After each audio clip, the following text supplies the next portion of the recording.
ও বলছে যে কেমন আছেন, তখন বলছে যে আপনাদের দোয়া। আরে আমি তো আপনার জন্য দোয়া করিনি কখনো। আবার বলছে যে আল্লাহ যে হালে রাখে, আল্লাহ যে হালে রাখে আর আলহামদুলিল্লাহ দুইটা কি সমান হলো? কখনো নয়, এটা সমান হতে পারে না।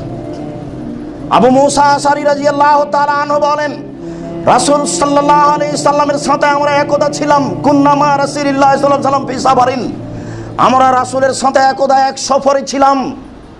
কুন্না ইযা আলাউনা কাব্বারনা, যখনই আমরা উপর দিকে উঠতাম তখনই আল্লাহু আকবার বলতাম। মাঝে মধ্যে লিফলেটে লেখা আছে, ওই লিফলেট বলছি, আপনার ওই লিফটে লেখা আছে যে ওঠার সময় বলতে হবে আল্লাহু আকবার, আর যখন লিফটে নিচে যাবে তখন বলতে হবে সুবহানাল্লাহ।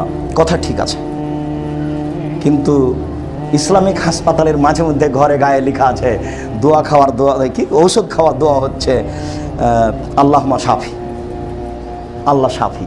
এটা হলো বিসমিল্লাহর জায়গাতে চলে আসলো আল্লাহ শাফি। দেখেন মানুষের বুদ্ধি কেমন।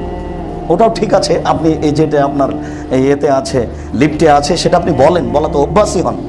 আবু মুসা আশআরী রাদিয়াল্লাহু তাআলা আনহু বলেন যে আমরা এক সফরে রাসূলের সাথে ছিলাম।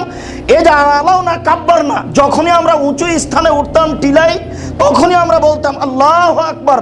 তখন আল্লাহ রাসূল বললেন ইরবাউ আনফুসাকুম, তোমাদের আত্মাকে শান্তি দাও, ধীরে বলো, চুপে চুপে বলো আল্লাহু আকবার।